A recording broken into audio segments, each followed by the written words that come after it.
Today, we're going to go over some of the global environmental justice implications of plastics and how our plastic waste impacts our homes and those across the globe. So before we start, we just want to acknowledge that as students and as staff of UC Berkeley, we benefit off the stolen land of the Chochenyo Ohlone people who are vital and thriving members of our community today. Please take time to learn more about the indigenous people on the land that you're in right now, if you're not in Berkeley or if you're at home, and how you can support and give back to these communities who've done so much for us. Right on the agenda today, to get started, we'll go over the recycling pathway of most of our plastics or where they go. Then we'll talk a little bit about the national soil policy, followed by some environmental justice issues that are caused by plastics. Afterward, we'll talk about the US's impact concerning plastics, and then followed by some action items, and then our conclusion. So before that, we're just going to do a quick introduction of who we are. So my name is Farsha, I'm a sophomore, and a fun fact about me is that I traveled Hong Kong by myself for 12 hours doing a layover. Amazing. My name is Jasmine. Fun fact about me is that over quarantine, I started brewing kombucha. So like, you can call me a brew master, but all right. Okay, let's continue. Yes. So here's a little bit of background on Cal Zero Waste, which is the campus department that Jasmine and I work for. Cal Zero Waste is responsible for waste management on UC Berkeley campus, as well as a zero waste by 2020 and beyond goal. Just a note on that goal, zero waste is something that we have to continue to strive towards, even though it'll be past 2020. There's a lot that we can do as a campus, and although we're still getting better, there's definitely a lot more we can do both on administrative end as also on our students and the public end. Cal Zero Waste is a lot of work, both on facilities operations from managing the waste management and the haulers, as well as run student programs such as Zero Waste October, which we're at a social of right now. So now we're gonna start into our journey of plastics and figure out where plastic goes and then kind of the easy implications of that in the future. So we're first gonna start off with you as consumers and you as the public and as students. So the bin you put your waste in really matters and has a lot of downstream consequences. We're gonna start off with a quick game. So you're gonna have this water bottle, this plastic water bottle, and you're gonna tell me which bin it goes in. So you're gonna do this by stamping either the compost, mixed paper, landfill, or bottles and cans, which are the 4 streams that UC Berkeley has for its waste. So which bin does this recycling bin go in? Which bin does this water bottle go in?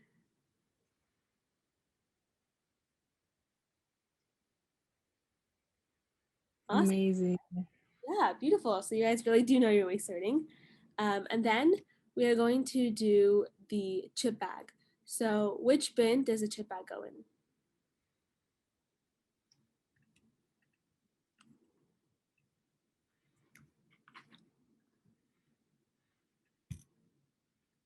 Nice. Okay. You guys really do know your stuff. So we're not going to pretend that either you didn't know where it went or you simply didn't care, which I really hope is not the case. And instead of putting the chip bag in the landfill, you put it in the balls and cans. And you thought, oh, maybe it's recycling. I'm just going to put it in here. Either you didn't know, you didn't care. And then now what happens is that you contaminate the recycling bin by putting a landfill item in there that doesn't belong. So the chip bag is now the recycling, and it's going to be perceived as recycling, even though it's completely not. And you may think that, oh, it's just a small mistake. It's not that big of a deal. It's just a one item, right? But the issue is when everyone does that for every single item, the entire recycling is going to end up just full of trash and thus can no longer even be recycled.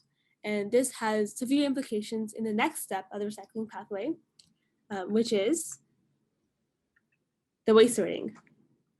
So after waste is collected through these bins and then hauled to a waste hauler, it's going to be taken to an MRF or materials recovery facility. So here at the MRF, the waste is sorted, collected, compacted, stored, and shipped. The main thing to note that is really highlighted by the circle here is that the waste here is often physically hand sorted by workers. This means that whenever you put in the recycling bin, someone else has to touch it and sort it. So that really gives, at least for me, a more human perspective of the whole waste stream and makes me more conscious about my waste sorting because it has an impact on other people's lives, their health, and their well-being. So I think this really comes into play when talking about With biohazards, putting needles or putting things like blood in the recycling, making sure you absolutely do not do that, or even sharp pieces of glass, because on the other end, there is someone there who often have to physically touch those items and take them out of the recycling, which is not safe for them. And then just another thing to note about the recycling pathway for Berkeley specifically is that the MRF that Berkeley sends our recycling to is in Richmond, which is a city of color, or a city that's predominantly of color and predominantly of lower socioeconomic status. So this means that we have environmental justice implications right in our backyard, as our surrounding community of the Richmond MRF has to face the smell and the noise of the machines there, and also send their workers to these typically underpaid and overworked jobs that not many other people want to do. So the next step in the recycling pathway, like we mentioned, is the MRF, where the waste is collected and stored. And there's already EG implications right here, just from the people who have to sort through that waste. And here's an example of the chip bag going through the MRF, and then it should be sorted out because they will pick it out and say that it's no longer recycling. And as Lynn said, there's like no sharps, needles, or electronic waste is allowed in recycling. Mm-hmm. And so just something to know about the recycling pathway at the MRF. These pictures are taken from my hometown MRF in Pleasanton, but the process is still very similar. So on the top left, you can see that all the waste is essentially just collected and stored in these giant rooms, and then it'll be sorted later on. So you can see even just from this one picture, there's a lot of plastic right here and plastic down here that doesn't belong. So clearly a lot of it is contaminated that shouldn't be there.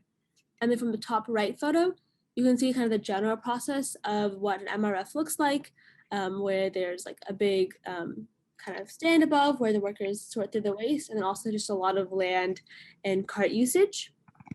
The bottom left, you can see the workers actually sorting through the waste. There's a big conveyor belt, and they stand there and sort through the waste. So they took out plastic over there, but obviously they aren't able to get out of it. So there's still some styrofoam that had to go through the process and will end up being put in the recycling crates. And then in the fourth bottom right photo, you can see the kind of end result of the whole process, where there's machines that kind of compact all the recycled waste together and put them in these nice crates. So you can see from these, there's definitely a lot more recycling, or what looks like recycling. There's a lot of cans of aluminum and more paper items, but there's definitely still a lot of plastic in there that you just cannot see because there's just the sheer volumes of contamination that the recycling received. There's like essentially zero chance that they can get out all the plastic or all the contamination. So even though it looks pretty clean, there's still definitely some inside that are packed with contamination.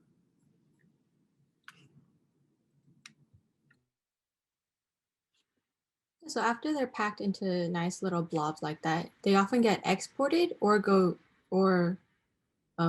elsewhere. So where do you guys think that they go to? You can stamp as many times as you want in any different areas, but stamp on the map where you think it goes.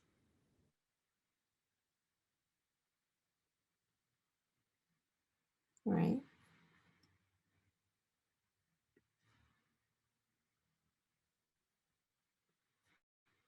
Yeah, for sure.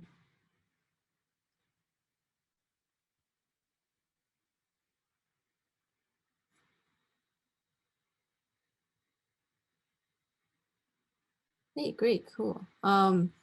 Yeah, so a lot of the waste goes into, like in the past 10 years at least, went into China.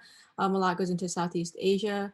Africa actually doesn't take as much waste as they didn't have the infrastructure to process the recycles.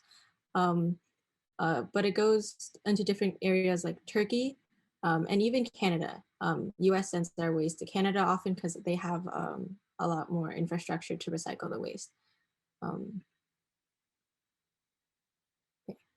But so America doesn't really have much plastic recycling infrastructure ourselves. So then we send it to all those other countries, like countries such as Hong Kong, Malaysia, Thailand, Vietnam, India, and Turkey, and then yeah, Canada. So they also might make their way into the ocean as well, as like they travel all the way across the globe.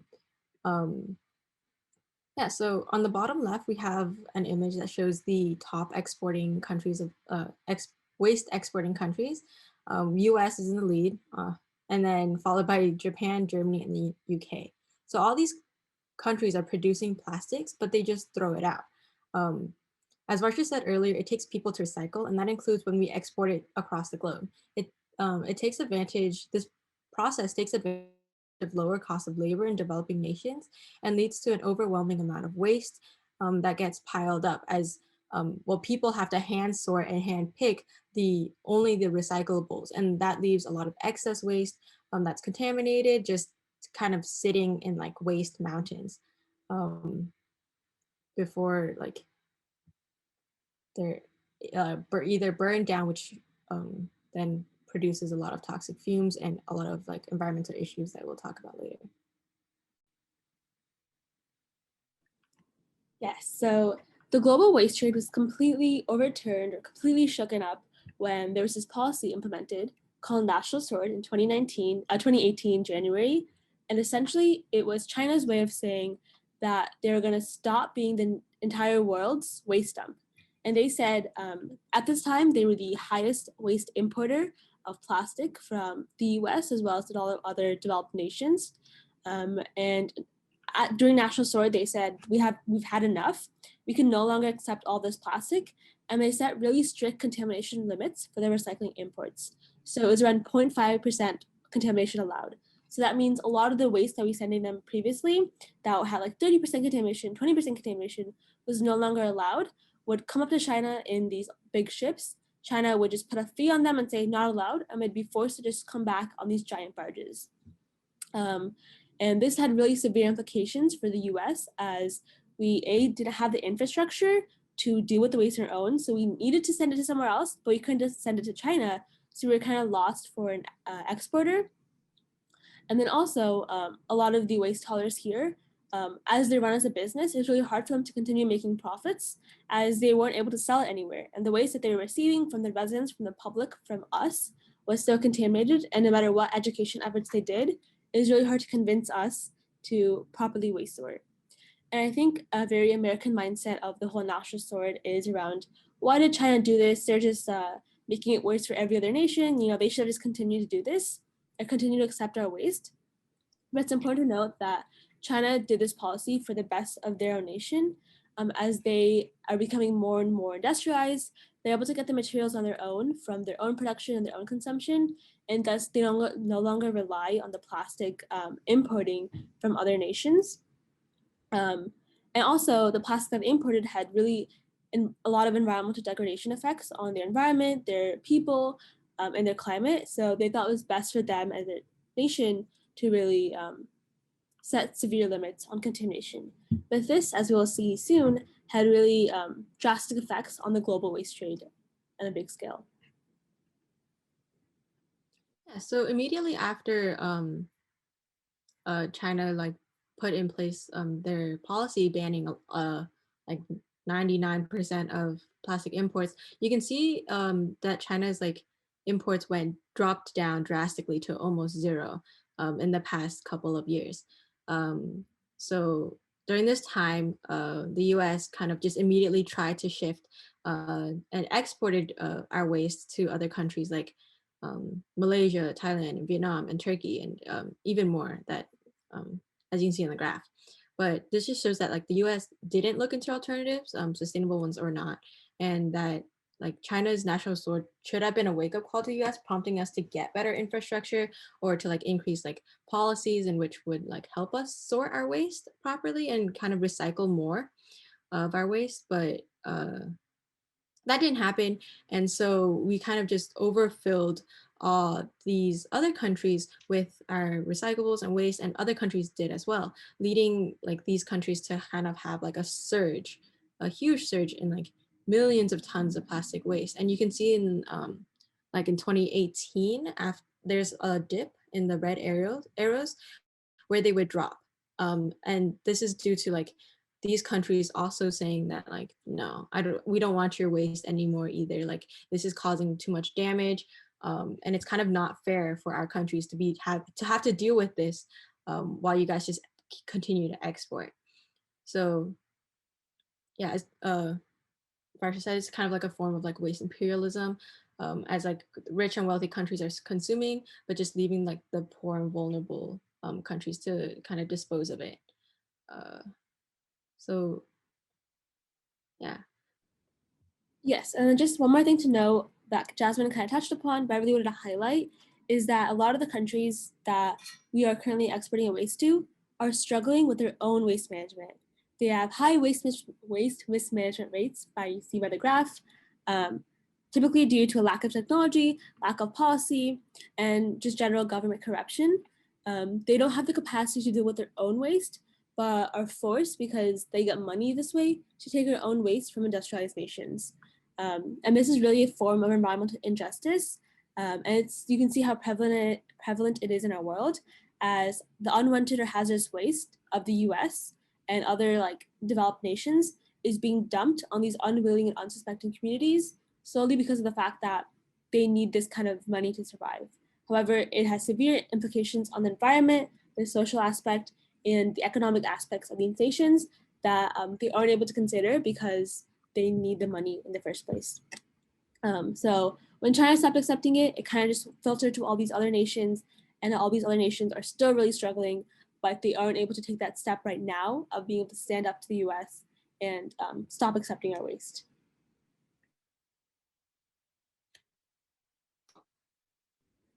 So we just quickly want to touch on the environmental harms that a lot of these have. So by sending a lot of plastic waste, that'll lead to massive amounts of air and water pollutants. Something that we kind of said earlier is that since these countries have a lot of waste mismanagement, instead of being able to properly recycle or properly sort through this waste, they oftentimes just end up burning it, as you can see by the bottom right picture.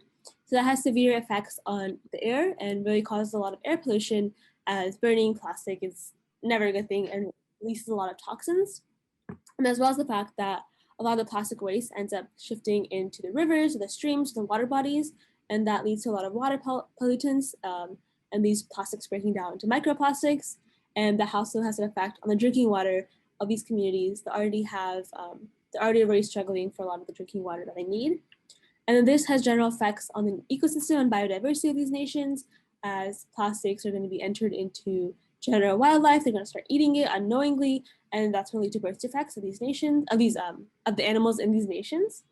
And then another aspect is just general soil degradation, as the plastic is typically just sitting on the soil of these nations because they don't know where else to put it, and that leads to the plastic seeping into the soil. Soil is already a non-renewable resource or very hard to renew, so that leads to a general lack of agricultural capacity for the soil, and just kind of leads to massive amounts of soil that's unable to be used for anything because it was so polluted from the plastic waste.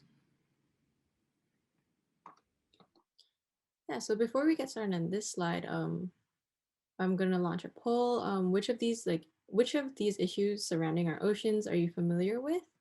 Um,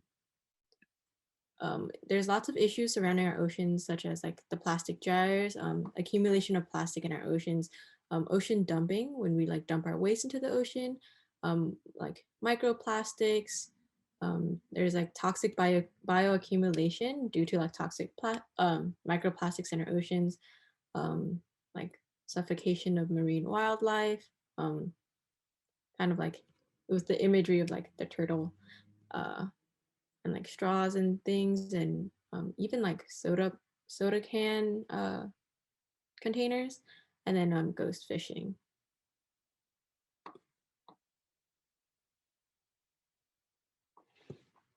All right, I'll give another 15 seconds.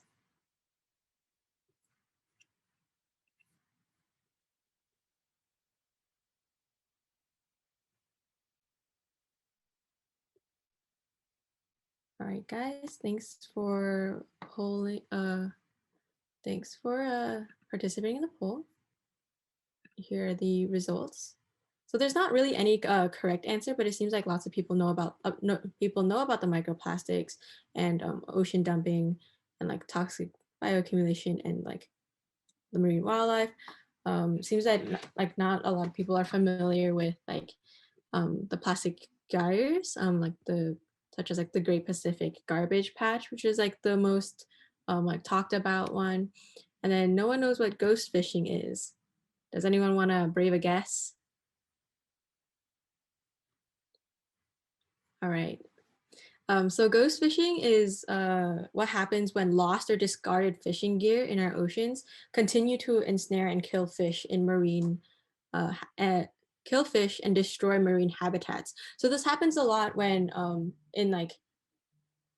when like in fisheries, or wait, not fisheries, but when people go out and fish, or maybe like the large fishing operations just like use nets to catch the fish, and then these are often like plastic nets or and kind of other forms of nets. And then afterwards, they just throw it out. They don't want to untangle it, or they don't want to kind of reuse it.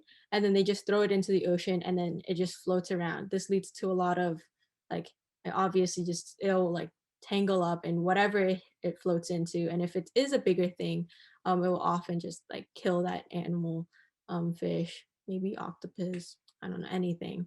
And it also destroys like a lot of marine habitat. So that's what ghost fishing is. It's like like when our used fishing gear kind of just continues to kill and cause damage.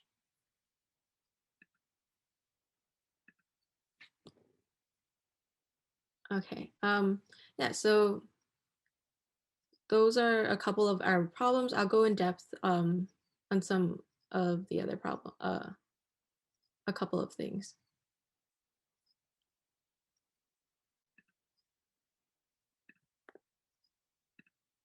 Yeah, so ocean dumping is like a large issue. Um, it can be done on like an individual scale of just dumping plastics in our ocean, and then it just goes and floats like willy-nilly everywhere around the world. It's a can But it also happens on like these like freight uh cargo ships. That's It's like, as it's a convenient but like horrible way to dispose of waste, and it's also really illegal. But if you know, when has that stopped anyone? So like freight ships would have like shipping cargoes of like waste, either recyclables and plastics, and they know like there's like no real like destination for them, as they're kind of just planned to just be dumped into the ocean. It's because it costs money to process, if you're going to do it right. So it's often cheaper to just make them disappear. And so the waste can then escape the kind of metal tins that they're in, and that just leads to um, a lot of plastics that kind of enter into our oceans that way. Like thousands of tons of these cargo ships, are these cargo containers, are allowed to be lost without any kind of like repercussion.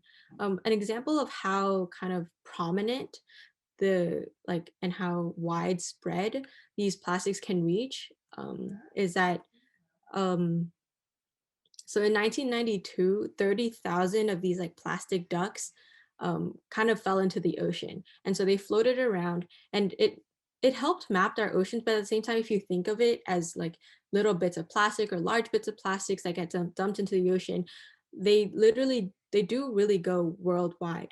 And so they damage other nations' beaches. So we are producing trash that damages beaches that might not even have people on them, so it might just damage animals itself. Or we can be indirectly damaging like beaches in like nations who are unable to like provide the resources and the money to have this cleaned up.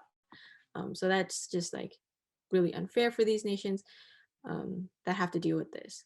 Another issue that I think you guys said you guys were familiar with was like microplastics, and like so I'll just briefly go over that. Like when plastics like break up, they get smaller and smaller and smaller, and then plastics are um, like toxic chemicals readily attached to them, and then so the the toxins just build up in our food chain, and that leads us to like chemicals, and kind of like sicknesses that we can like fall ready to if we are meat eaters. So this is a good argument to go vegetarian or not. Yes. So one more thing that I wanted to touch upon in terms of damages is damages to the economy. Oftentimes, the economy is used as an argument against a lot of EJ policy changes. However, the current business as usual strategy we're using right now still has severe damage to the economy, as there is general lower labor productivity if the workers are working in these unsafe conditions and are overworked, underpaid, they're not going to be able to produce as much as they once were able to, which has effects on the efficiency of a company and thus general lower labor productivity in general. The second thing is when productivity is diminished, as we said earlier, the pollution will leach into the soil and cause soil degradation, and thus the land that was once fertile, was once able to be used, is just now filled with trash, filled with chemicals, and really has no use. And the bottom one is sustainable business operations. Recently, CSR, or corporate social responsibility, has really been important for a lot of companies to show that they care about the environment, about the people, about the planet. So continuing to do business as usual and not taking into account proper waste sorting or where a company's or an organization's waste goes in the final end will kind of give them a bad reputation among customers. So really opting for more sustainable business ventures will at least give them a good reputation, and at least hopefully that'll make them more likely to change in terms of becoming more sustainable. So why does the US use so much plastic? We're a country with one of the largest ratios of waste produced per capita, and many problems arise from this, like as we've gone over. So there's a common mentality that plastic is just cheap, really easily to use, and just tossable, which generates this like constant demand monster for like more plastic. And thus that allows like refineries to stay in business. And there's an issue with refineries that refine plastic in that they kind of just they damage the local communities with toxic exhaust and wastewater dumping. This disproportionately impacts communities that have to live by these refineries, as they often don't have the funds to move away or to move out. So they just have to deal with it. And it's just really just not fair. So the US spends like $80 to $120 billion annually on single-use packaging. Like this money could be, I guess, like used to move like the people who live next to refineries, but it's not. It's going to the refineries to process these plastics. Um, but that's also a lot of money that doesn't get put back into the economy. Like that's why like a lot of things, like a lot of terms, it's like circular economy with like plastics. It's like kind of you want to put the money back in, but a lot of this money just goes into landfills. And what's the use of that? I want to also acknowledge that like avoiding plastic isn't the easiest thing. If you are like a meat eater, a majority of meat is like packaged in plastic, and it's very hard to kind of avoid that. But I mean, there are some things that you can do. Maybe just like or eat less of meats, or try to go to a butcher shop maybe. But it's also like a common misconception, I think, that um kind of like living zero waste is like is like super costly, like buying like a buying something super expensive to kind of replace something that's like cheap and plastic. But if we think about kind of giving up plastic as a way to live like a more simple lifestyle, then we won't have to spend money on things such as on single-use things, which would actually like build up and save money, as we're not spending money on like boba or coffee cups or just jamba juice, just drinks like that. um, yeah. Yeah, and on that note, we're gonna end on a slightly more positive note, just to end on like things that you can do to hopefully make a small dent in the impact of the global waste trade. Obviously, this doesn't fall on you as an individual, as it's really big corporations, organizations that are causing a lot of the harm. But there's still some small things we can do on an individual scale to at least have a more conscious mindset. So that way, when we do enter the workforce or we do enter these large corporations, we will bring that conscious mindset and hopefully spark change there. So the first thing is to vote in elections, as well as voting with your wallet. So voting in elections really means researching who's on the ballot, and this could be for people, but also policies or propositions that are there, and making sure you understand them, and advocating for the ones that align with your beliefs and that you think will progress society most towards a sustainable future. And then voting with your wallet means basically where your money goes has a really big impact. So if you continue to buy things from fast fashion or buy things from really like really heavy plastic packaged items, you continue to fund money to these large refineries, to these large oil packs, or these large plastic organizations. So doing your best to avoid these and try to shop more sustainable alternatives is really important to kind of send a message to these organizations that we're no longer going to continue to fund plastics and we need to shift away from them. The second thing is to inform and educate yourself. And this means coming to Zoom socials like you are right now, and then also taking a step after today to continue to research where your waste goes if you're not in Berkeley right now, or just kind of looking at the larger global implications of the global waste trade and seeing all the environmental justices that occur, just because we only touched on a few of them, and there's so many more, unfortunately, that do occur. And the last thing that I really want to highlight is that the biggest thing that we can do as consumer is to simply use less. Like Jasmine mentioned, going zero waste doesn't necessarily mean switching to a hydro flask or buying an expensive reusable cutlery set. It could just be to reduce your total consumption. So that could be going to refill stores instead of having to rebuy the same thing over and over again. Go to a store and bring your jar and refill everything. Trying to avoid processed packaging and limit the amount of plastic that things come in. And then lastly, just buying in bulk to limit the plastic packaging if there is one in the first place.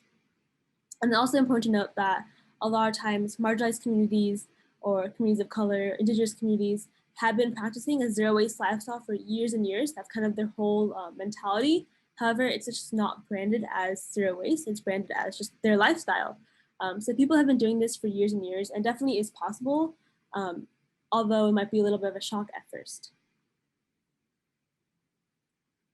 Yeah, so like this is like a so like just like how to store your waste on campus. You guys are all probably familiar, so I'm not going to go into detail for each one, but just wanted to point out that like everything in the landfill, whatever goes into the landfill is like always plastic. So we're able to go zero waste or closer to zero waste if you just kind of like limit the plastic and lower as much like exclude as much plastic as we can from our lives. That will like be a huge push into going towards zero waste as like a school campus and just in your life in general. So we should plug our next Zoom social, which is next Monday from 1 to 2 p.m. Kind of on the same note, we're going to be talking about the fast fashion treadmill, which also has a lot of EJ implications, and then solutions for slowing that down and try to make it more sustainable and things that you can do to really promote equity in the fashion industry.